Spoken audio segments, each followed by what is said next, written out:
All right, Sam, I've written it down. We need to take our family of 3 all the way to Asia to Disney just so you can buy Duffy merch. You may want to go on an attraction or two, but Right.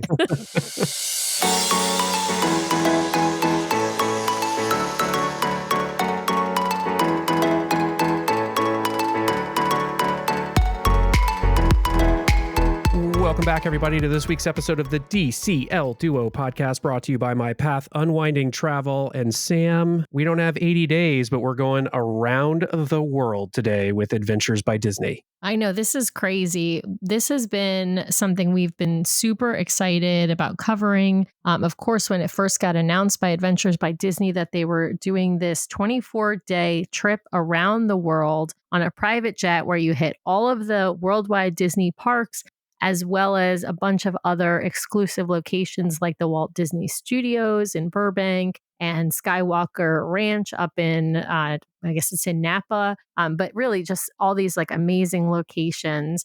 And we discovered an amazing guest who has joined us here today. So let's welcome Benji from Laughing Place. Welcome, Benji. Hi, thanks so much for having me. Yeah, thanks for joining us. It's a very small and elite group of people who got to do this around the world with Adventures by Disney. Before we dive into our topic, we love to get people's Disney background, Disney cruising background, and we know you run social media and are a content creator and have a blog called Laughing Place. Why don't you tell us about sort of your background with Disney and, of course, Disney Cruise Line, since that's our first love. Sure. So I became a Disney fan when I was about 3, when they had the Disney Channel free preview weekends, and I was with my grandparents, and I watched the Disney Channel, and I fell in love with the idea of the Disney Channel and quickly got it. And obviously through the Disney Channel, they had a lot of parks content, so I wanted to go to the parks. And I grew up in the Bay Area, which is Northern California. And so we could drive down to Disneyland. If I had realized how close it actually was, I would have been very upset with my parents that we only went like every 5 years. But so then eventually when I was in 4th grade, I went to Walt Disney World, fell in love with that. We started coming to Walt Disney World when I was about 12 and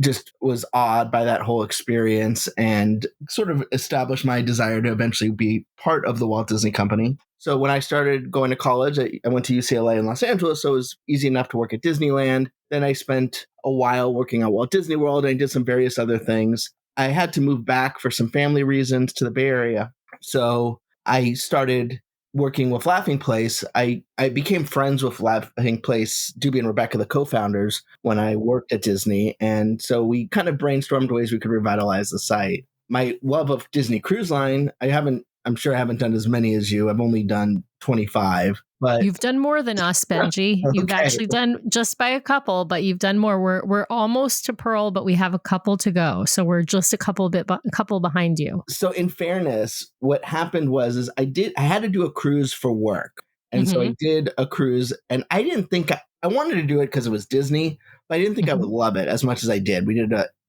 4-night, and I just fell in love. And before I could get off the ship, I had to book another one back when they had the people on the ship to sell you a specific cruise, right? And so I did that. And then I was working at Disney, not making a heck of a lot of money, but they had great cast member rates where you could basically, it was like cheaper to do the cruise than, go out to dinner. So, you'd book it. It was like $15, $17 a night rates at that time. And so you would book it, and I ramped up a bunch of cruises that way. And then when I left Disney, still enjoyed going on cruises. I probably do 2 or 3 a year, kind of depending on what is going on in the world that we do. Now that I'm involved with Laughing Place, we obviously do a bunch of cruises sort of for work, quote unquote. But I still enjoy doing them just for fun. Sometimes I do a cruise where I specifically say, I am not working. I'm not taking a single picture on this.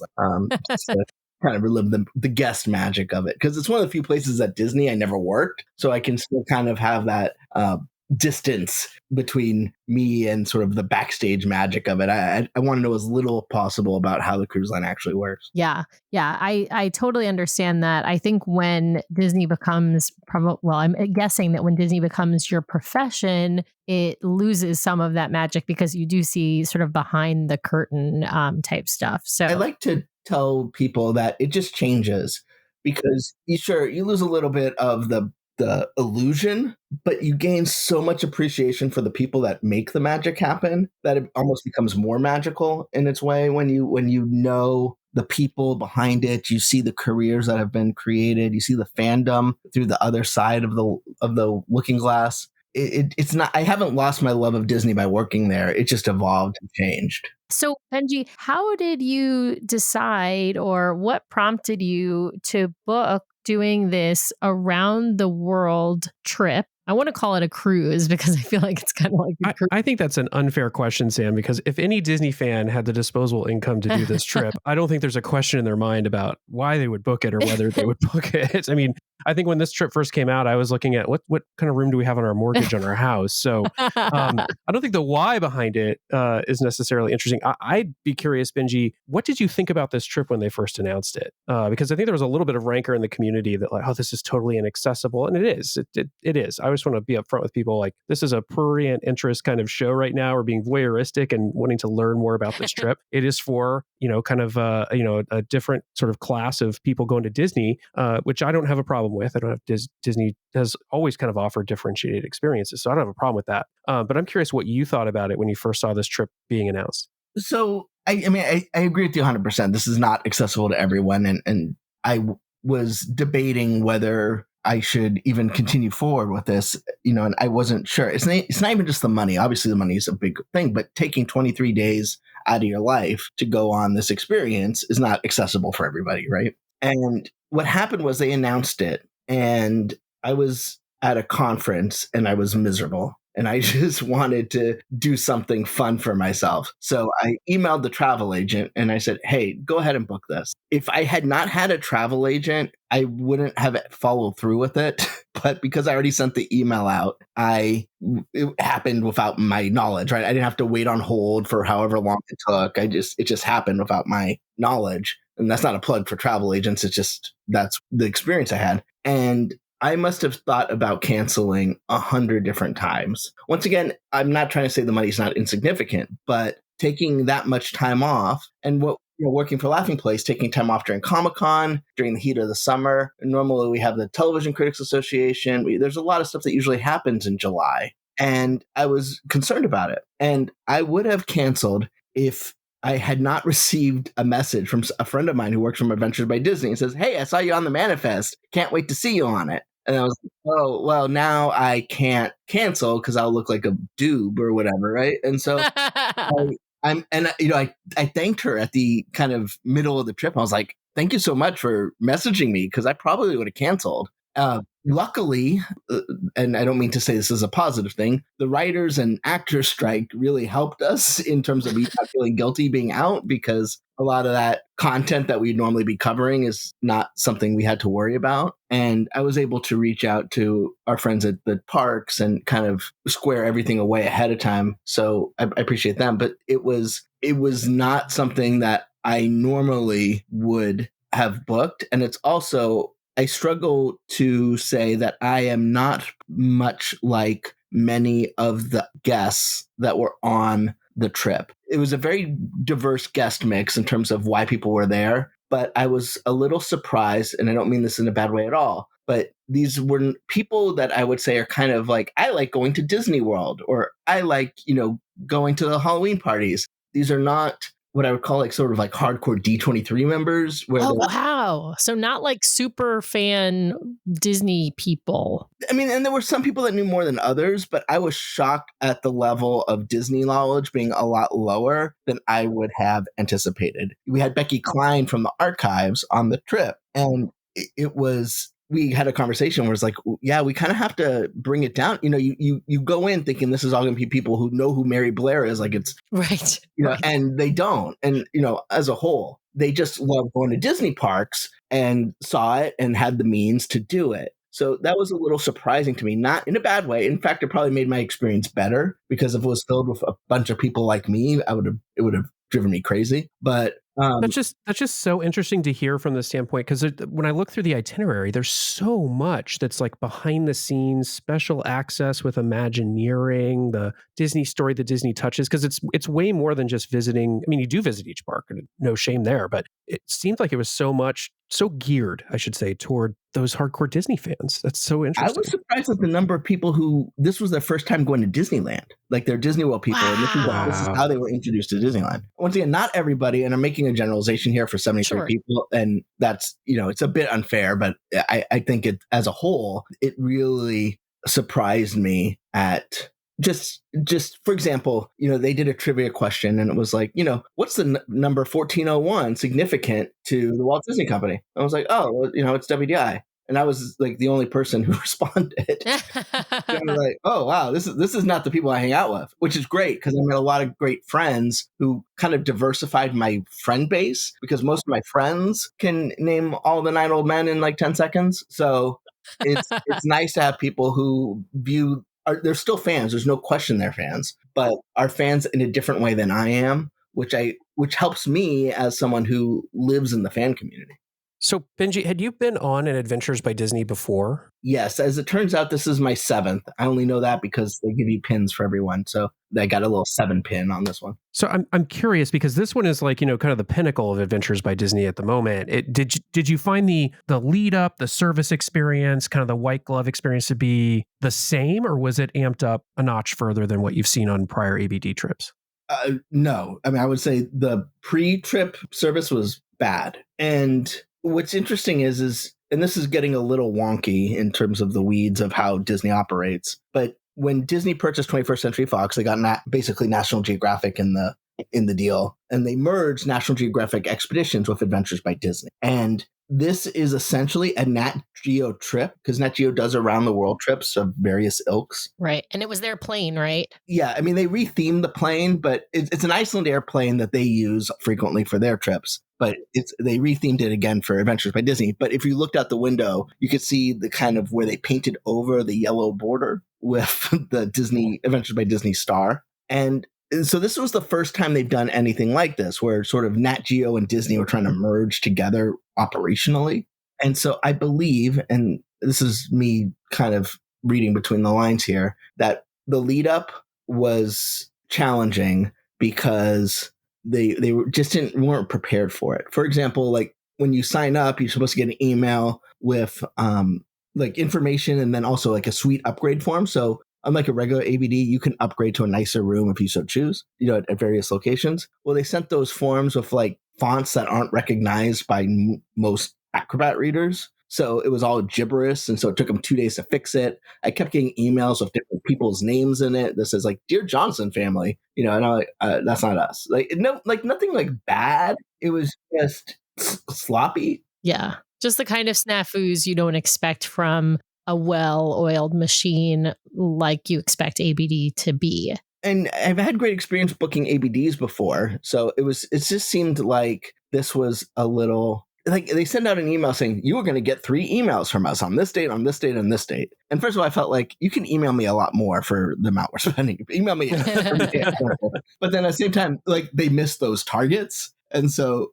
and like, for example, I put in for a couple of suite upgrades, which ended up being a waste of money because we weren't in the room long enough to enjoy them. But like I didn't know that they got approved until I had the travel agent check, and they're like, "Oh yeah, it got approved," and they want the money today. I was like, I mean, it's fine. It just seems like, what if I was busy or something? Like that makes no sense. So, and I gave them that feedback right when I started, and I said, I'm having a great time, on the first 2 days of this trip, but man, the communication before we left was bad. So the trip starts off in Southern California, Benji. That's where you start. And you meet up basically at Disneyland, and you're spending a few days on the West Coast. But I'm curious, you met up with the group on your first night, as is pretty typical for ABD. What kind of folks were on this trip? Was it mostly older couples? Were there kids? Like, we're just sort of curious what the demographics looked like on the trip. Sure. So the youngest person was 14. You could book it as young as 12. There were not many families. There was maybe 5 or 6 kids, and I could say kids, but that were still in college. But it was mostly on average, maybe 50s and 60s, a couple families here and there. I think the economics of these are people who had their career, maybe are now at the point where they're focused more on traveling and spending the money they worked hard to get. So we were on the younger side, and I'm 40 of the average demo. And how many people was it on the trip again? So it was supposed to be 75. Two people had to cancel last minute, which stinks because they lost $200,000. Yeah, so it was supposed to be 75. We had 73. And then I would say there were probably 8 to 10, more than that, maybe 10 to 12 people that were on that came and journeyed with us. So we had 3 adventure guides, and they were sort of like the Disney folks representatives. We had an adventure leader who was named Troy.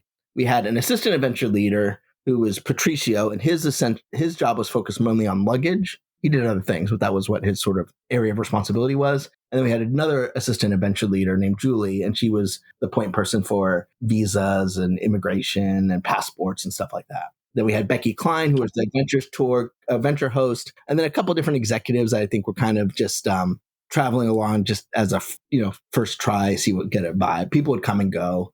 So as Sam mentioned up front, it'll be hard for us to go day by day here and keep this within kind of the parameters of a podcast show. But I want to try to hit some of the highlights if we can. And then as we proceed through, hit across some of the big themes here, like hotels and food and that kind of stuff. But one thing I was interested in immediately. So obviously you're in Disneyland, so they got to put you up at the crown jewel of the Disney resorts, the Grand Californian Hotel. But your dinner the first night was at the Lincoln Theater, which I don't know to be a normal dinner venue for Disneyland. And I'm just curious what that was like. Sure. So they brought us in the back where the 5th Freedom mural used to be. Now it has just random people on it. Not random, but celebrities and things. And then we went into the theater and we had a presentation, kind of overview, very familiar to like an ABD opening dinner kind of presentation. You're going to go here, you're going to go there. The head of Adventures by Disney came and did a little talk too. And then we exited where you would normally enter the main show into the Opera House lobby. And then they had tables set up there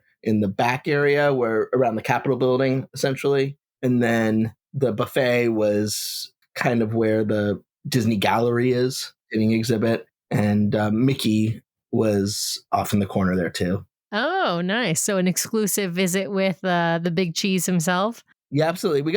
He kind of, I should say, he wasn't on our plane, but he definitely traveled around with us. He must have had a different plane he was taking because we saw him quite a bit. But yeah, he was there in his Disney 100 outfit. Oh, nice. Yeah. Did he have different outfits throughout your visits with him? Yes, absolutely. Which is the best. I feel like, because everyone has like that classic everyone has that classic picture with Mickey in sort of his, well, I'll call it his regular outfit, right, is red. But then, you can see him all around the different parks and different locations in various outfits and various themes for, of course, holidays and Disney 100 and all that kind of stuff. And it's just kind of nice to get pictures at all the different places. So I think we'll sort of, as Brian mentioned, Disneyland is fantastic. You obviously got to do, I know, some VIP stuff there and some, private experiences there. Can I ask one question there, though, Sam, really fast? I just want, Benji, were you surprised on the itinerary for Disneyland? 2 things that caught my attention that were not there that I would have thought a trip of this caliber might have had was some way to get this group into Club 33 or 1901. No, I wasn't. And mainly because I know at Disneyland, because it's a membership club, bringing other people in there can devalue the perception of the membership. And so I know Disneyland, and we did go to 2 Club 33s, but that particularly at Disneyland and Disney World, it's not meant to be someplace that Disney can take non-members there for exclusive experiences. Yeah. That makes sense. And I know you guys did get some, VIP tours and special, meals and things like that. But I feel like because we've got so much to cover, we've got to move on from Disneyland and head up to the Bay Area where you're actually from, because you did some really cool stuff in San Francisco and in, I guess, Napa area. Tell us what kinds of exclusive stuff you guys got up to in the Bay Area. So we went to the Disney Museum, and I would say that wasn't particularly exclusive. And being from here, we go all the time. So that was kind of a little bit of a chill moment. But then we went to Lucasfilm. Now, we kind of bypassed the studio lot, but there we got to see the Infinity Stage, where, you may know it as the Volume. Oh, cool. And so when we went to Lucasfilm, we were able to see the other part of that, where they really can do motion capture with an actor and kind of insert it into a space, right? So we met the guy who's basically been Rocket and Groot in every Disney attraction. He's and even sometimes they're face, I call them face characters, but actors, but they just mocap them in with this gentleman who was just sitting in the corner, he's like, oh yeah, no, this, I forget his name, but the guy leading was like, you remember that? That's this guy. That's this guy. You're like, I was like, if you did his box office, this guy would has been in every $1 billion movie ever. But so that was pretty cool, getting a tour of ILM. But the real, I would say the wow moment was going to Skywalker Ranch. And as cruise folks, this is the one part of the trip that felt like a cruise. It felt like we were given, there was options, you could do them, you couldn't do them. There was wine tasting, there was trivia, there was, hikes up into the observation area.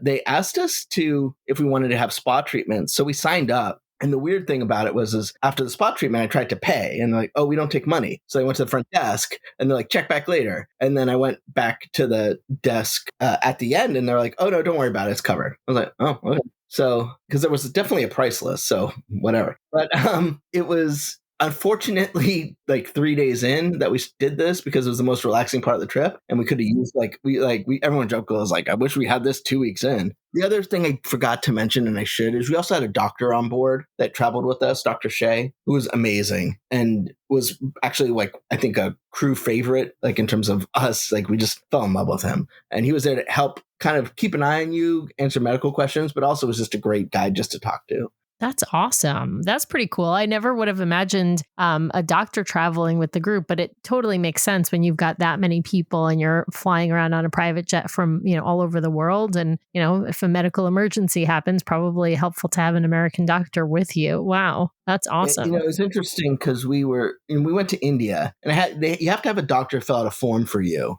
before you can go on the trip. You go to your personal doctor and what have you. And no one ever mentioned malaria to me. And so on the first day, when we're in the opera house, the doctor mentioned, hey, you may want to get malaria medication. So I went up to him and I said, can you help me get this? And so he wrote us a prescription. As I'm waiting to go into Walt's apartment on our Disneyland day, I get a text from CVS saying, your prescription's ready to be picked up in Garden Grove. I was like, okay. So I was like, should I go to Garden Grove? And I show it to someone from ABD. And she's like, oh, no, don't worry, we'll pick it up. So they picked it up and they didn't charge me for it. I have insurance. It was like $12, but it's nice not to even have to worry about it. And in fact, in every destination, every non-US destination, they gave you about $10 in local currency. So if you had to use pay restroom or just grab a Coke or something, you had a little bit of money, because obviously changing money that many times would have been a bit of a burden. That leads me to a quick question, Benji, which is, on most ABDs, most meals are included, not all, that sort of thing. Was this more inclusive than what you've experienced in ABD in the past, or about the same? Every meal was included, and that sometimes I meant more than 3. So, for example, at Skywalker Ranch, they had the meals, but there was also a 24-hour snack room of cookies and cake and soda and everything. So there was no shortage of food. I don't think I ever paid for food out of pocket. Sometimes they give you cash to buy the food, or they give you a gift card to buy the food, but there was never a shortage of food. The only thing you really had to pay for out of pocket were 2 things. One was any merchandise you bought, and 2, at every stop, they would ship things for you if because obviously the luggage situation was limited and we're going to a lot of cool places. So you had to pay the shipping, but they would do all the packing for you. You could just go, here's the stuff, and then they would pack it and ship it off home for you. Oh, that's an amazing amenity. Every stop, they gave you a postcard where you could write, and they would mail it off for you. That's a nice touch. I was able to, mail a postcard to an uncle from every stop who wanted to follow along on the journey. And it was funny because the one from San Francisco, the Skywalker Ranch, that was the last one he got. So. I love that. That's hilarious. I'm sure they probably gave you some swag along the way too. I mean, I would kind of expect that for this kind of a trip. Yeah, and a lot more swag than what I would expect on a regular ABD. So obviously, may have seen our video where we unboxed sort of the bag we got. So we got Toomey luggage with all sorts of junk in it, and not junk, but an iPad, Bose headphones, all sorts of things. And then on the plane, there was a Toomey kind of duffel bag, it's like a Mary Poppins bag. Not up there on my bag terminology. And that you kept on the plane. So you could put anything you wanted in there. And just let's say you bought something, you didn't want to, pack and unpack it. You just put it in there and you just kept it. And then it was there when you came back on the plane the next day or wherever. And then there they had a blanket and some more sort of typical flight amenities. If you fly first class, you get the toothbrush and all that stuff. Right, the eye mask. Then in each stop, when you would check into the room, there was a gift of some sort. So, for example, when the first one was kind of bigger because it was the first one, I think, but it had, we got fans, like electric fans. We had a pin bag, which I didn't know what was a pin bag until I asked somebody, because we would get a pin of the day, if you're familiar with Adventures by Disney. For example, in Egypt, we were given a necklace. In India, we were given a plate which featured inlay art similar to what they did on the Taj Mahal. Paris, we were given what I call it, like an Erebus Brothers style crystal name tag. So it was a 30th anniversary name tag with their names on them. So there was definitely a lot of gifts in each stop, but it wasn't like, overload, because obviously luggage became a situation. But yeah, in every stop we would go into the room and there'd be something, and there would also be things like fruit baskets and drinks and snacks in the room constantly. And at the Grand Floridian, at the last stop, they had a chocolate sculpture which was like a suitcase, and they gave you a box to take it home in, because it wasn't edible; it was just sort of a piece of art. Yeah, the only problem with that is once you walked outside with it in Orlando, it became chocolate milk. But yeah. Going to California wasn't going to happen. So we called a friend who was local and was like, hey, do you want those? I love that. So after Skywalker Ranch, which I know you were there for, a couple of days, you flew to Tokyo by way of Anchorage, Alaska. What was the reason for stopping in Alaska? Do you know? Was it just to refuel, or what did you guys get off? Yeah, it was just to refuel. Okay. So it was we didn't get off. I don't even know why they even call it out on the thing, because sometimes we did it and they didn't call it out. So it's being a 757. We haven't talked about the plane, but it's, it can only go so far. So it was just a fuel stop. We stopped for maybe 30 minutes and then back up. Awesome. Let's talk about the plane for a second, because you mentioned it here, right? So you've got 75 passengers plus you said I think 12 sort of people traveling with you, and you're on a commercial airplane that's been made into a plane for, well, first Nat Geo and then for Adventures by Disney. Is the whole plane essentially like first class, or how is it set up? Yeah, I think the best way to describe it would be domestic first class. So it wasn't like a lie flat seat kind of situation, because you wouldn't be able to fit that many people on a 757 that way. But it was nice enough. It's a little dated. I'm imagining. They haven't made 757s in quite some time. So my understanding is Nat Geo actually has a newer, nicer plane that they use, and so I think at some point they'll probably convert to that. But it's not so much the plane that ended up being the kind of fun part about it.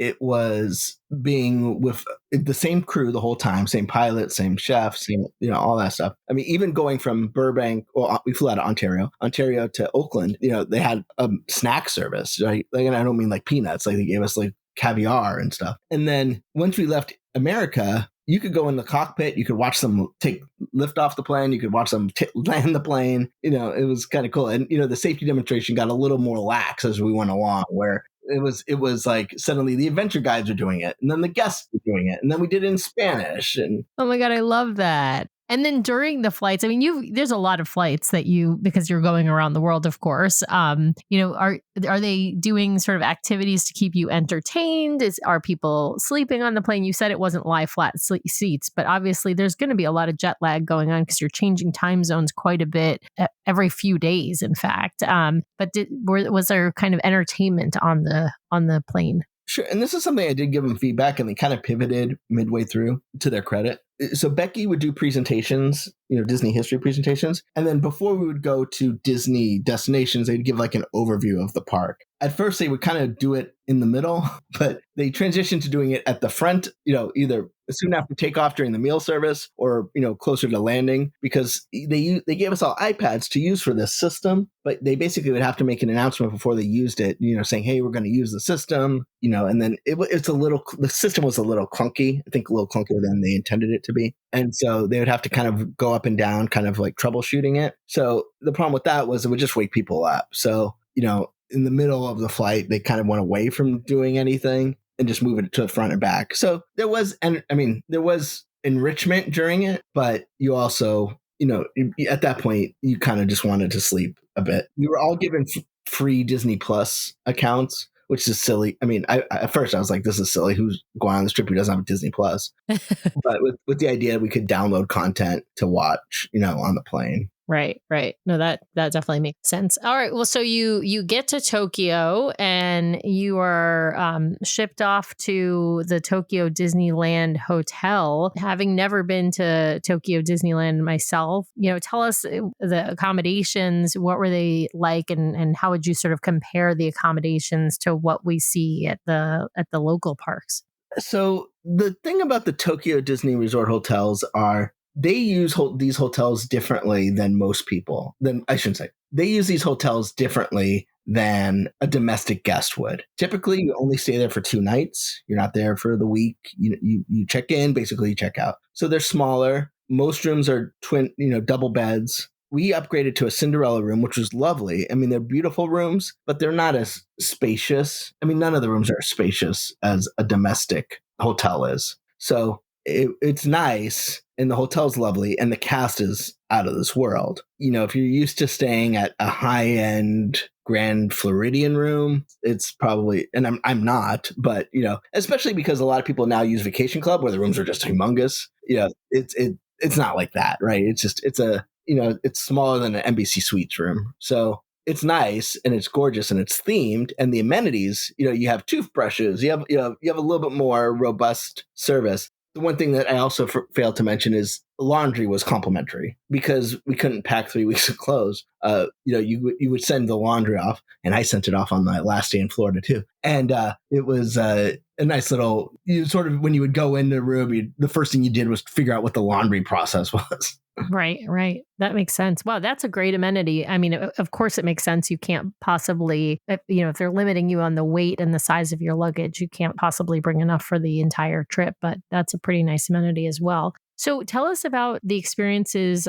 Let's talk, we'll focus on the exclusive experiences that you guys got to do at Tokyo Disneyland and Tokyo Disney Sea, outside of obviously, just getting to go on rides. Yeah. So the one thing that was Tokyo Disney Resort is different because it's not owned by Disney, right? It's owned by the Oriental Land Company. I would say in terms of the special experiences, these were a little bit more limited just because, OLC doesn't have to.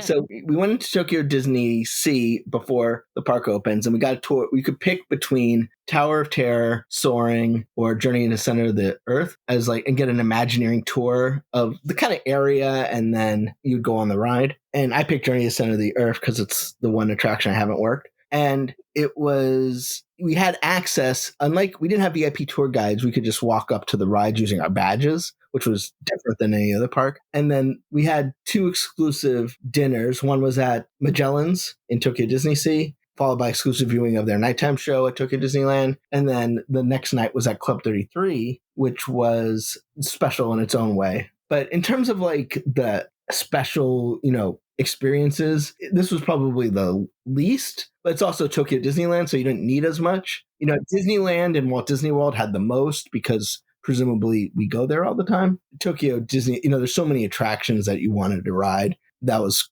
more of the focus here. And you could also, in each of these stops, they also had options to go into the cities. You go into Tokyo or Hong Kong, Shanghai, Paris, etc. Awesome. Now, for Club 33 at Tokyo Disneyland, is it a private club? Tell us about it, because I know nothing about Club 33 outside of the United States. Sure. It's a private club. I believe all of the Club 33s are some form of a private club. I don't know the rules surrounding that one.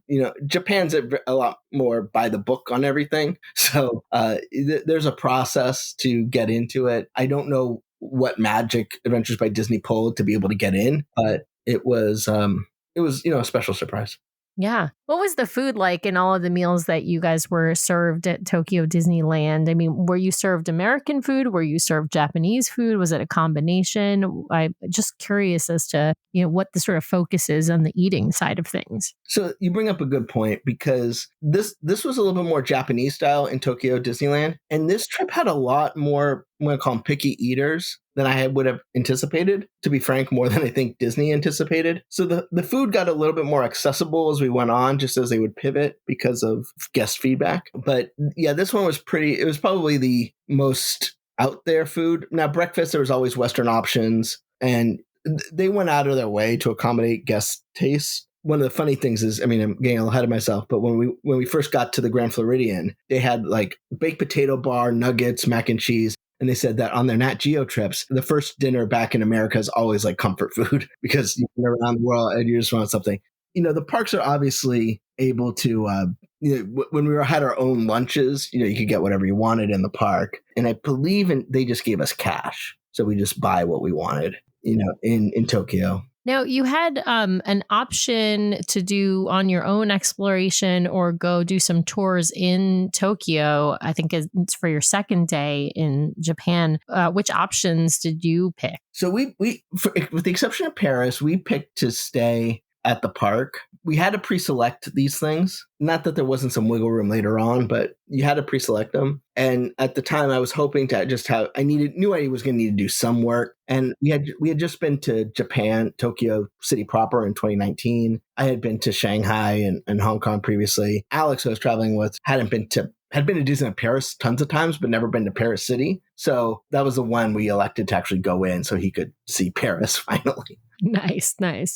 Let's talk about Shanghai a little bit, because that's where you all headed next. So you head back in that beautiful private jet and head from Japan to China. Obviously, you're visiting Shanghai Disneyland when you go to Shanghai. But what are some of the exclusive things you got to do there? So we got an Imagineering tour of the park, which was neat. It was neat to see the local Imagineers, people who, are native to that territory, but have drunken the Disney Kool-Aid so much.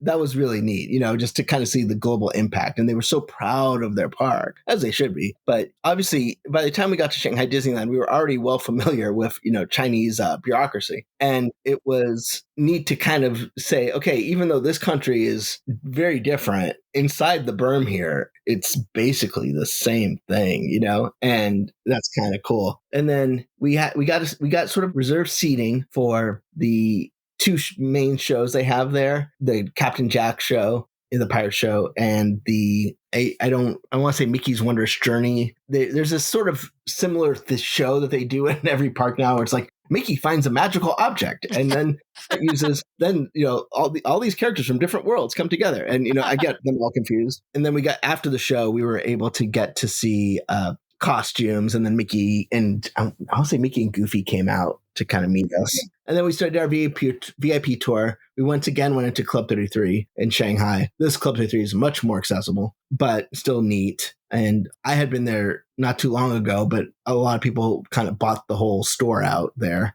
Club 33. Oh, yeah, because they have exclusive Club 33 merchandise. And I'm imagining that every Club 33 around the world has its own exclusive Club 33 merchandise. So unique stuff to their own club. Yeah, in Japan, they wouldn't let you buy anything. They gave us all like Club 33 tumblers, but in Shanghai, they let everyone buy whatever they wanted, and they made a killing. The store at Skywalker Ranch also made a killing. I think 20 people joined the Skywalker Vineyard Wine Club. Oh yeah. So there was definitely some people that were happy to see us. So, and then reserved seating for their nighttime show, whose name I want to say Illuminate. Once again, they all put together, but yeah. Now, these are like, obviously they're nighttime shows or like light and firework type shows, right? And so it seems like at all the parks you all got kind of the reserved seating, like you would get if you're taking let's say a VIP tour at one of the US parks. Yeah, and it's interesting in that was part of the problem. I think the thing that they didn't think all the way through. And I don't blame them. I would have necessarily thought about this too. But if you're going to want to have a picture in front of the castle before the park opens, and you're going to want to have the fireworks show, it's a long day. And you're doing it in summer, so you can't have the fireworks show at 7. It's a long day. Oh yeah. I mean, if anything, maybe can you take a nap in the middle of the day? But if you're doing a VIP tour the whole day, you can't really. I guess on those days where you're like a little bit on your own, maybe you could take a nap. But still, that's quite a long day. And people would drop out of things. People they kind of group you into groups to do the VIP tour. Sometimes people would leave. Sometimes people would stay. I think for the Shanghai fireworks, there was 3 of us watching from the viewing area. So, wow. Once again, these are not Disney completionists for the most part. They don't feel they need to see everything. So they probably felt a lot better after the trip than I did. But it's it did make for long days, as opposed to like a Nat Geo around the world trip where, you know, you're not waiting till 10 o'clock at Machu Picchu to see something, right? You know, you go back, you go out, you see what you're going to see, you come back, have dinner, and you go to sleep. So now, because you stayed at Shanghai Disneyland, I take it you missed the dinner at Din Tai Fung. I saw that on the itinerary, Sam, and knew immediately you were going to bring it up, which I thought it was funny that Din Tai Fung was the place they took everyone because we've got those now in the States, but yeah. Well, yeah, and so that was part of my reasoning. I went there with the Adventures by Disney when I did the China ABD, and also there's one coming to Downtown Disney, so it just felt like. And there's I literally went to one in Vegas maybe a month and a half ago. So yeah, we have a bunch of them in the Seattle area, and I want to put this out there. Like, I'm obsessed with Din Tai Fung. I love it. It's one of my favorite restaurants, like, period. But I probably would have skipped it also because I'm like, I can go in Seattle. I don't need to go when I'm actually in Shanghai, and I could spend the time at Shanghai Disneyland. So. Well, and the ones in China are different than the ones in America. I mean, they both have the soup dumplings, but the vibe is very different. I mean, it's almost like a McDonald's with soup dumplings. Like, I mean, it's table service, but it's super casual. Whereas here, they kind of try and class it up make a bit. It more exciting and exotic, but you know. Yeah, listen, I can house some xiaolong bao with anyone, okay? So I'm all about it. Would you like a chance to sail with the DCL Duo? Well, we have an opportunity for you. That's right. Next June is going to be our first ever inaugural DCL Duo podcast cruise, and we have a fun lineup of stuff on its way for that sailing. We're going to be on the Magic for a 3-night Bahamian sailing out of Fort Lauderdale on June 19th next year, 2024, with a stop at Lighthouse Point, one of the first sailings to go to Lighthouse Point. We are so excited to welcome all of you, our listeners and fans out there, to join us on this sailing. We've got some special things we want to do, including potentially an onboard recording of the podcast, which will just be so much fun. If you are interested in sailing with us, we would love to meet you. We always love to meet and interact with our listeners. So if you're interested, head over to mypathunwinding.com/DCL Duo. That's mypathunwinding.com/DCL Duo. Let them know you're interested in this sailing. We have a room block reserved, which means we've got opening day pricing locked in for some of our remaining rooms. So head over there, check it out. We'd love to see you on board. With that, thanks to My Path Unwinding Travel for sponsoring the show. And now back to the episode.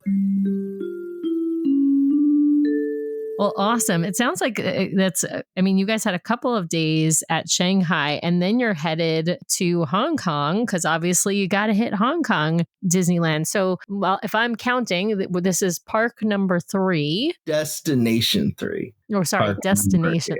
Yeah, Destination 3, right. Yeah. Out of the 5 major resorts. So Hong Kong, tell us what kinds of stuff you guys got to do that just a regular guest, going to Hong Kong Disneyland might not get to do. So full disclosure, it was gazillion degrees out. And so they did kind of pivot a little bit on this one. We did an Imagineering tour once again, which was basically just a walking tour. We had breakfast at the Main Street Corner Cafe, which if you're a Disney World person, is sort of the equivalent of like if they made the Plaza restaurant bigger, but it's right there on the right-hand side of Main Street. We did Tai Chi with Mickey Mouse. And I kept losing my balance, but Mickey kept cheering me on. We also met Mickey at Club 33. We met Mickey in China. We met Duffy at Club 33 in Shanghai. So we mixed it up a little bit. Oh my God. I'm very jealous because I'm obsessed with Duffy, and the only place in the States that you can meet him is at Aulani. And even there, he's like very elusive. It's hard to actually. Can I give you a little Duffy pro tip if you go to Hong Kong?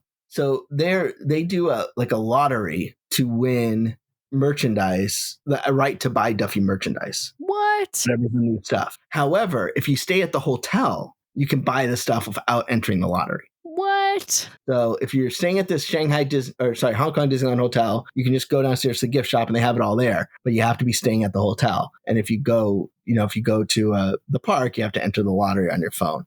Okay, Brian, mark this down because we need to book a trip to Hong Kong Disneyland. 1, because I want to go there, but 2, because I want to buy all of the Disney merch. Okay. All right, Sam, I've written it down. We need to take our family of 3 all the way to Asia, to Disney, just so you can buy Duffy merch. You may want to go on an attraction or 2, but I might do a couple of rides. We'll see. I don't know. All right. Well, Hong Kong, it seems like is actually a quicker trip than Shanghai. And so then you're staying in Asia, but you're headed to India. Tell us about Agra, India. So what's interesting is that the airport near Agra is a military airport. So there's not commercial flights. So we landed at a different airport, went through customs, then went back on the plane, and then flew to Agra. So if you hear people talk about how much of a pain it is to get to the Taj Mahal, this was a way to circumvent that. And so we were maybe 15 minutes away, 20 minutes away. Now, every room at this hotel has a view of the Taj Mahal. And so you open up your balcony and there's the Taj Mahal. And the Taj Mahal is one of those things that it's not really like historically significant in that, it's not a palace, it's a mausoleum essentially, but it is so beautiful, and it's so much more beautiful in person that it really is hard to describe. So at that point we were so tired, but they recommended doing the sunrise, so we left sunrise version of the tour. So we left at 4:30 in the morning. So after the Taj, we also went to the Agra Fort, which sort of complements that sort of story of the Taj Mahal. But then we did a lot of sleeping because we were pooped. Yeah. And it sounds like you also had a traditional tea in like an afternoon high tea when you were in India. Am I right? I don't recall that. It might have been something they offered that we didn't partake of. They did kind of transition things because of the heat. If you look at the brochure that they have, like the itinerary online, there was a lot of differences when we went in practice. Some things didn't happen. Some things happened that weren't on there. That's more of a guideline than something to get completely married to. Gotcha. Well, it sounds like in general, heat was an issue throughout this trip because, of course, it was in July, right? So, or end of June into July, which, of course, is, summertime for all the locations where you all were going. But I'm imagining Cairo was pretty warm because that was where you were headed next after India. Yeah, that was kind of brutal. And we flew into the new Giza airport that I think there was 3 flights the whole day there because it's really meant for the new museum that's not open yet. So we went to the old museum, which is they say it's air conditioned, but I don't think they know what that means. And then obviously we went to the pyramids and the Sphinx, and we did those after hours. Once again, our hotel room had a view of the pyramids from the window, and we were able to go inside the pyramids. There's nothing really in there, but it's kind of neat to say you were in there. And then went to the Sphinx, and we were able to go right between the Sphinx legs, which you normally don't get to do. That's awesome. It seems like they're trying to, at this point, mirror some things that you get to do on the ride Soarin'. Am I right about that? Yeah, that was their justification. There was also sort of logistical reasons, but yeah, that was their justification. Yeah, because the Taj Mahal and of course the pyramids, they're featured in some movies, of course, that Walt Disney Studios owns, but they don't necessarily fit with the parks in the same way that going to like Hong Kong Disneyland or Shanghai Disneyland, right? So interesting stops. You don't want to fly from Hong Kong to Paris. You're going to have to stop anywhere. So totally makes sense. Yeah. So exactly, that's where we're headed. We're headed to France. We're headed to Paris, to Disneyland Paris. Tell us about Disneyland Paris and what kinds of cool things you got to do there. So we got to have some special experiences. Once again, we had a presentation by Imagineering at the Lucky Nugget Saloon, which is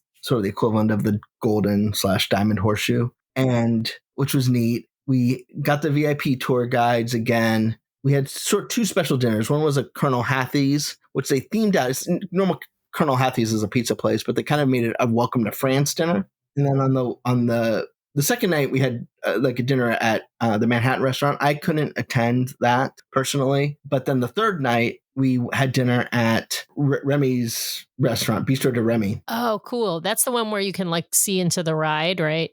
Yeah, exactly. And then there was a mime that showed up for some reason. And then Remy showed up. And then we got to do like a ride, like a last ride on Remy's Ratatouille Adventure. And then they did this sort of impromptu show in the courtyard there with a French singer singing France songs. And then Mickey showed up in his, beret and all that. And that was a culmination of our sort of our farewell to France dinner. They played it up a lot. They're like, this is going to be special. And it was nice, but they really want to make sure we were there. And they had champagne toast. And, we're breezing through this as we should, but there's a lot of special details that we're missing. I don't want people to think that this is just like an exhaustive list of every special touch they have.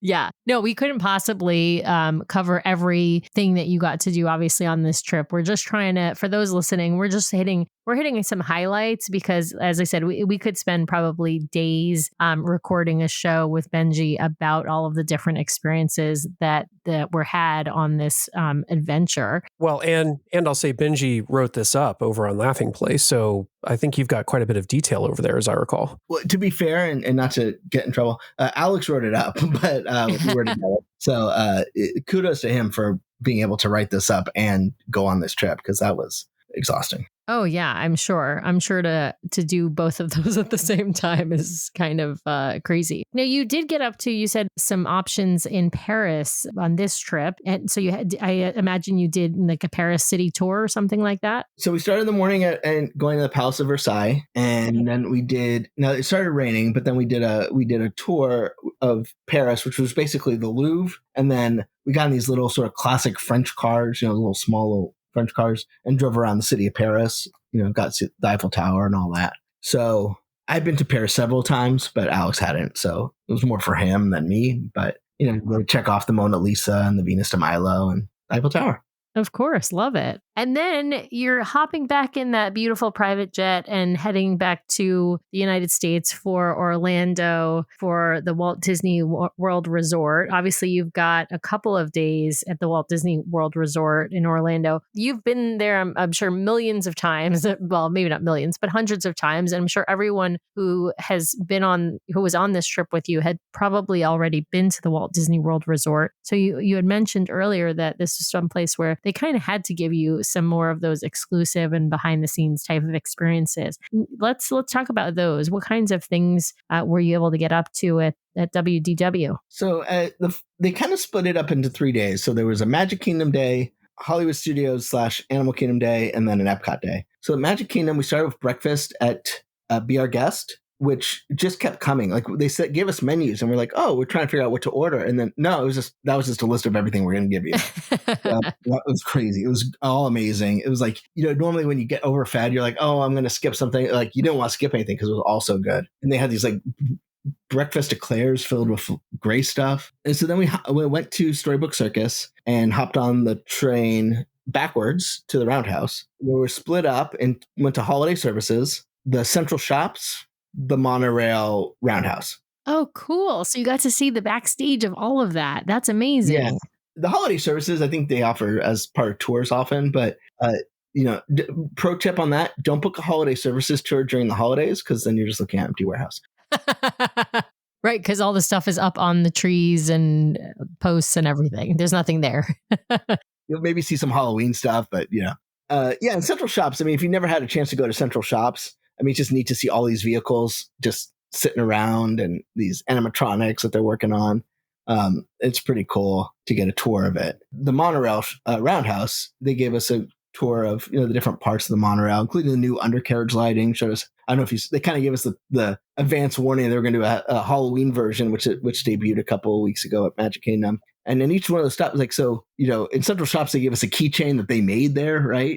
And then at Holiday Services, we were just able to pick an ornament from their collection to take home with us. And at the monorail, they gave us a piece of the bus bar. Oh, that's so cool. We took the monorail backwards back to the TTC and then went into the Magic Kingdom. We had lunch at Tomorrowland Terrace, and this then became sort of our free time.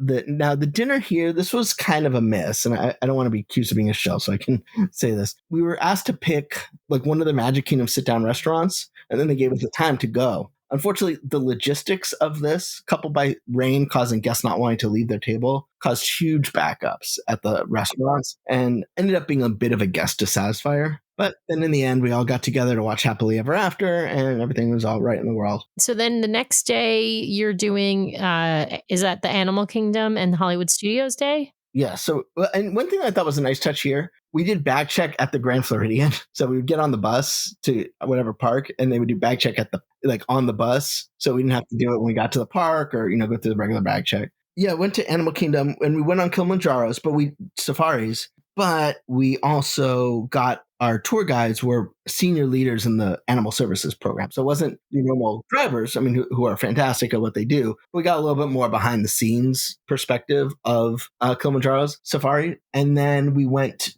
to Rafiki's Planet Watch, where we had breakfast. They had a presentation by Dr. Scott. Then we went on behind the scenes tour of, the vet, the innovation lab, the food prep, all those areas. And then we took the train back in the park. We had some free time. You could go see a Festival Lion King show. We elected to go do some other things. And then our VIP tour guides, we had lunch at Yak and Yeti, which was like the most overkill lunch. I mean, like we stopped after we told them to stop after they gave us half the food. And we had the same VIP tour guide for every day at Walt Disney World. It was the only place where we had VIP tour guides for more than one day. So we got to know them a bit. And they took us over to Hollywood Studios, where we went to Smuggler's Run, and we went into the pit of the ADA vehicle. So you could see the vehicle kind of going in to the projection cone. It's basically Carousel Progress, right? And so they kind of demoed us what that looks like. And that was pretty cool. I haven't done that before. So that was a neat experience. And then after that, we had a sort of a reservation plus one free drink at Uga's Cantina. So I did that. And then we had some time to explore Hollywood Studios. Once again, we went to someplace to cool off a bit. And then it started raining. So, but that was also I don't call it our farewell dinner, but it's what would typically be an Adventures by Disney farewell dinner, because they had the slideshow. And we had that was over at Disney Junior, the dance party. We were supposed to go have the option to see Fantasmic, but due to weather, Fantasmic was canceled. We had our final day over. It was basically at Epcot, but we split up into the Flavor Lab, which is the concept kitchen for Walt Disney World. They talked a lot about Roundup Barbecue.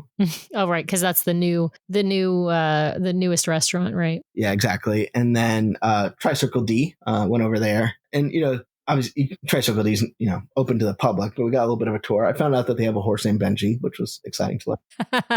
Did you get to meet Benji, though? I did, actually, yes. Ah, fantastic. Because I feel like it would have been a kind of a fail. He's a lot prettier than I am.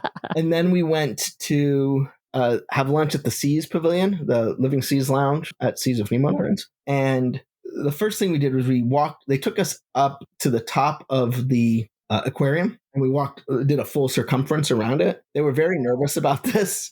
The Dr. Scott, was like, please do not let this be the reason I get fired. So Nobody fall in the aquarium. And then Imagineering came. Now, originally they were going to give us a presentation and then do this experience. However, they flipped it because of incoming weather. And we went to Journey into Water with Moana, inspired by Moana. Oh, that's not open yet. Yeah. Right. Yeah, we were the first guests to go in there. And then we got a presentation about some stuff coming to Epcot that they told us not to talk about. Okay. And then fair. We had some free time at Epcot. Once again, we kind of elected to go someplace to chill after doing an attraction or two. We did a group ride on Soarin', and then we had dinner at the American Adventure Rotunda. Of course, you did a group ride at Soarin' for like the end of the trip. Yeah, I mean, that was kind of the culmination of all of it, right? Seeing all these. Every time we would get, it was a private theater, essentially. It was just us. And every time we'd get to a place that we'd been, everyone would clap, and it was kind of cool. And then had dinner at American Adventure Rotunda. I would say it kind of felt a little anticlimactic at that point. The food was amazing, but if you've been around long enough, you've had dinner at the American Adventure Rotunda. And then we were supposed to have a dessert party. They moved the desserts inside due to weather, but then we saw Epcot Forever, and that was the end of the experience. Oh my goodness. And then the next day they give you breakfast at your hotel and then shuttle you off to MCO to go home, I take it, unless you're sticking around Orlando for longer. Right. So, yeah. So you could, we had breakfast at Citrico's. It's sort of like the long goodbye. If you've ever done Adventures by Disney, you say goodbye at the final night, but then you keep seeing everybody. Like you even see people at the airport, right? You go to the Sky Club and there's still people there. And it was interesting. We thought they were going to stick us all, like there's a bunch of us leaving the hotel at 11. And we thought, we'll just get on this bus all together. No, everyone had private transfers. So we all went back to MCO.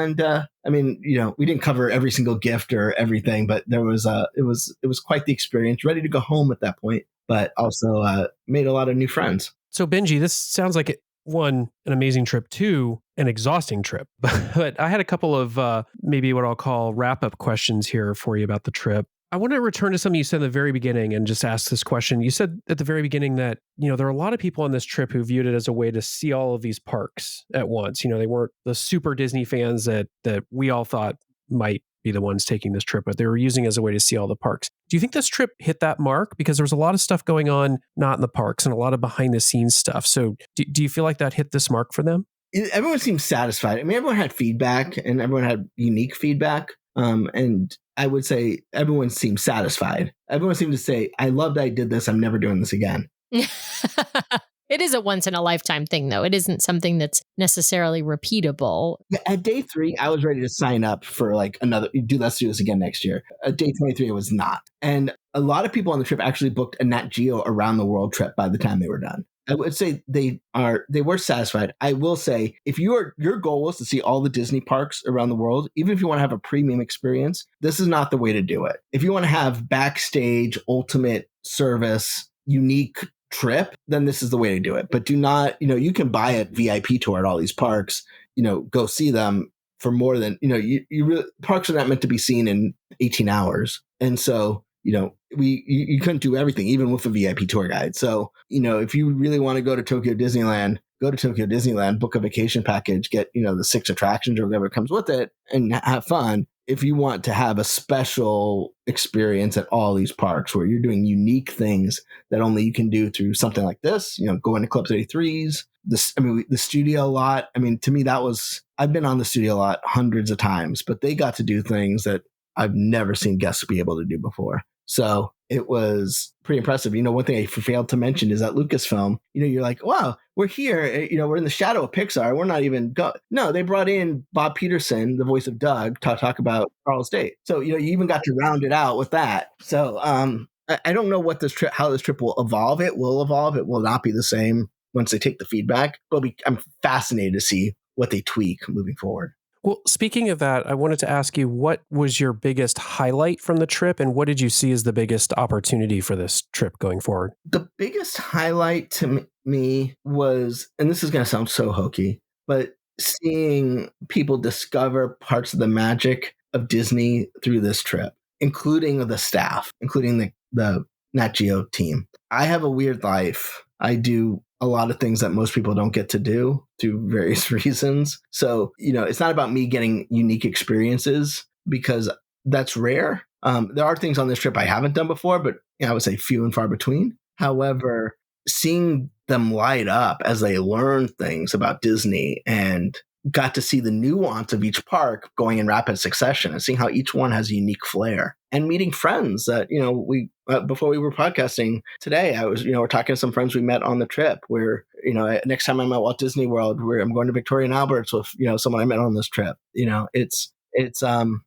was real. It sounds like a commercial, but it really is. I mean, because part of what you're paying for essentially is doing this with 74 other people. It wouldn't be the same if you just did it on your own. So Benji, the other question I had for you was opportunity. Do you have an opportunity that you see them needing to address on this trip? Yeah, absolutely. And I've communication. The communication on the trip that was better than before the trip, but there was a lot of just wrong communication. A lot of the people on this trip don't have a lot of Disney knowledge, and they're Nat Geo people, and they're great. And this is not a criticism for it, but they just weren't. Whatever training they had to go through was just not sufficient. For example, when we left the Opera House, we had reserved viewing for the fireworks. And so I'm facing out of the Opera House, right, across Town Square to City Hall. And a guest asks one of the adventure staff, where are the fireworks? He goes like, oh, I think they blew off right here. And is like motioning from behind City Hall as if they blow them up from Jungle Cruise. I was like, no, they go from behind the castle. Like, they just didn't have the Disney knowledge that they really had. For example, in Shanghai Disneyland, you have to go there with an ID, a passport. You need photo ID to enter the park, or at least you should have it. Sometimes they don't check, and I knew that, but none of the other guests would. I mean, I don't generalize, but yeah, I mean, most guests won't know that because they've been to 4 parks already and they never had to do this. So, you need to communicate those things. It got better as time went on, but it definitely felt like we're going to do a Nat Geo trip. We're just doing it with Disney, and without realizing the subtle nuances. For example, dietary restrictions. Most people going on, and I'm not talking allergies or things, I'm talking like taste. The taste palette was much more limited than probably someone who's going to go on a Nat Geo trip who wants to see the world and have those full experiences. They're here to go to a theme park. They're not necessarily here to eat Asian food. They just want to go to the Asian parks. So we had a lot of dietary restrictions that they accommodated but weren't prepared for. shipping is obviously a bigger deal here. So while they facilitated it, they weren't really prepared for the volume that was going to happen. Oh, yeah. Because like you said, the merch being different and being exclusive in certain places. Yeah, that's huge for Americans, at least, right? Yeah. And also probably unlike a Nat Geo trip where you're going to see the thing, right? You're going to see the pyramids. So you go, and that's the thing. Whereas at the parks, everyone has diverse take of what they want to do. Some people may just want to spend 2 hours doing Duffy stuff or, really are passionate about X, Y, or Z. So you need to be more specific than you do at on a normal ABD. You just kind of, put your hands back and you go, okay, what magic, do for me, right? Tell me where to go and show me what I need to see. That's why you book through them. So you don't have to plan it all out. But the parks, we all know what we really want to see, right? It could be a flavor of popcorn we want at Tokyo Disneyland or what have you. So then that is the kind of thing that differentiates this than a typical Nat Geo around the world trip and what they maybe weren't quite ready for. So Benjamin, my last question for you as we wrap up here and before I hand you over to Sam for rapid fire round is someone comes to you and says, I'm thinking about doing this trip. Who would you say the trip is for? And did you think it had, I'm not going to ask you if the price was right, because I think that's way too subjective, but do you think that it had the value for the price that you paid? Let me answer the second part first because it's easier. This was a experience I'll never forget. It was priceless. So absolutely, I think it has total value. With the understanding, I know it's not accessible for everybody, but if it's accessible and not, you don't have to stretch yourself too much, I would totally do this. I'd recommend it. If you have the time to do it, absolutely. Who the trip is for, I think, is the bigger challenging question to answer because I think Nat Geo's figuring that out too. The way it ended up being, I would say it's for hardcore Disney fans that want to have exclusive experiences that money can't buy experiences. I don't know that's necessarily who they got, but that's who the trip was structured for. So as I get feedback from the guests they got, it'll be interesting to see how it evolves. So for example, I feel like the Club 33 dinner at Tokyo Disneyland, it was long. It was 3 hours. I love it because I'm at Tokyo Disneyland's Club 33. I can't go here when I just go to Tokyo Disneyland. A lot of other people just really wanted to get back in the park and were kind of frustrated dinner was taking that long. I don't, we're not sure if they're going to go back there, right? Because we don't know how that was perceived on either side of the equation. So I think that you hit the nail on the head on the right question. I just think Disney's trying to answer that too. Well, Benji, we have reached that point in our show where I need to hand you over to Sam for some arbitrary questions, some arbitrary rules, and a dash of judgment with a round we know as rapid fire. So Sam, take it away. All right, Benji, I'm going to give you a very special and unique rapid fire because you are now an around the world Disney expert. We're going to start out with some of your general Disney favorites, and then I'm going to ask you some specific favorites about, parks, trips, ships, that sort of a thing. Let's start with who is your favorite Disney character? And by Disney, I mean anything that Disney owns. This is so bland for a guy who has such Disney experiences, but I still gotta go with Mickey. Yeah, what's bland about that? I love it. Well, it's like the Disney 100 name tags now. Like if you failed to select something, you got Mickey Mouse. So if you actually pick Mickey Mouse, everyone just thinks that you failed to fill out the form.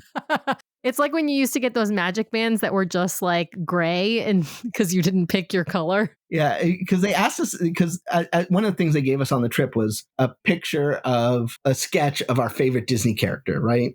But they asked us at the start, who's your favorite Disney character for this purpose? And I was like, how deep can I go? Can I get Ratigan or whatever? And I was like, I'm just gonna go with Mickey. So love it. Even though Mickey is the default, I love it. Becky Klein picked out Oswald the Lucky Rabbit, which is a great pick. That is a great pick. What's your favorite Disney movie? My favorite Disney movie, I mean, that's pick my favorite child, but I'm going to go with Sleeping Beauty. Nice. What's your favorite Disney song? Great Big Beautiful Tomorrow.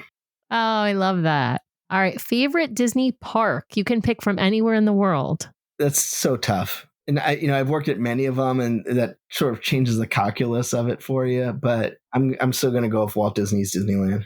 Oh, awesome! What was your favorite stop on this trip, this ABD around the world? What location? That's an excellent question. With full disclosure, that I've been to all these sites before. The stop that I had the most fun at was It's going to have to be. We have to go with Disneyland, Southern California, because the Studio Lot Day was just so amazing. Disneyland, we got to chat with Ken Potrock, the president of Disneyland. It just really set a very high bar. Yeah. That's a great way to start the trip, right? All right. What's your favorite Disney attraction? My favorite Disney attraction, I'm going to go with Haunted Mansion. Oh, nice. Love it. All right. We have to jump to where my heart lives, which is, what's your favorite Disney Cruise Line ship? Disney Magic. Oh, you were an originalist. It makes sense. Mickey, Magic. Yeah, absolutely makes sense. All right. What was your favorite ABD trip? Let's say outside of this around the world trip, because I'm not sure any other ABD can kind of compete with this one. So what's been your favorite ABD trip outside of that? My favorite ABD trip is, I'm going to go with China. You get the 2 parks, but you also get to see the Great Wall and just, and you get to know the Chinese people, which is illuminating for many obvious reasons. All right. Well, I usually ask for my last question of rapid fire, a bucket list cruise. If you could go anywhere around the world on a Disney cruise, where would it be? But I'm going to change it up for you and ask, what is your bucket list Disney experience? Meaning a Disney experience you haven't done, but you really want to do. I want them to do an Adventures by Disney that recreates Walt Disney's South of America trip, the El Grupo trip that inspired Saludos Amigos and the like. I just think it would be so fascinating to see South America through the lens of what Walt saw and was inspired for the rest of his life by. Oh, that's an amazing idea. I love that. Disney Adventures by Disney. If you're listening, you need to give credit to Benji when you create that trip. But I feel like that's probably I think that is probably a future trip for Adventures by Disney.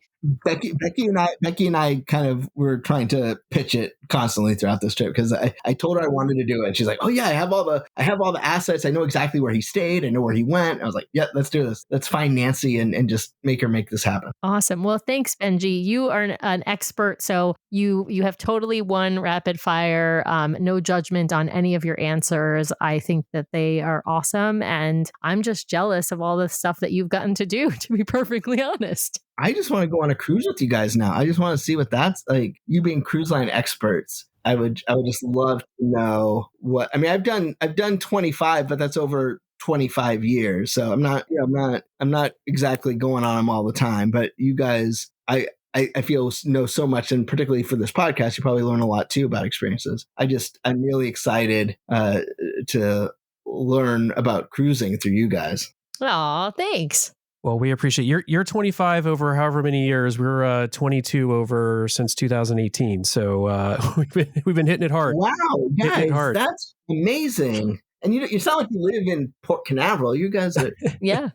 That's awesome. I'm jealous. If they had put a ship in Seattle, we would probably be at Castaway Key plaque stage by now. But thankfully for my bank account, we got to fly a little further for that. Well, Benji, we would be remiss in not letting you plug the fabulous blog and site over at Laughing Place. You want to do that? Yeah, sure. So we're Laughing Place. We cover the entire Walt Disney Company from all the tiles, the Disney tile, Pixar, Marvel, Star Wars, Nat Geo, also ABC, ESPN, all that stuff. And we got a lot going on, more than most people probably know. So keep an eye out. If you want the latest Disney news, we just posted a story this week about the Journey into Water. So if you want to see what it looks like inside of that experience, you can check that out too. And then, it's going to be a very busy month for Disney theme park fans. So please follow us and to get the lowdown, the news and analysis that we hope you enjoy, and please give us any feedback you'd like. We do it to kind of share the information with everybody so that they can get a very top level view of all the fun that's happening at Disney. Yeah, it's an amazing site. You can go over to laughingplace.com to check it out. And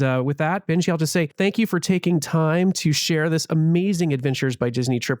As soon as we saw it, we knew we needed to have someone on to talk about it. And we're so excited that we found you. So thank you for coming on, taking time out of your weekend to share it with us. We really, really appreciate it. It was my pleasure. Thanks for letting me relive it. It was a blast to remember all the fun I had.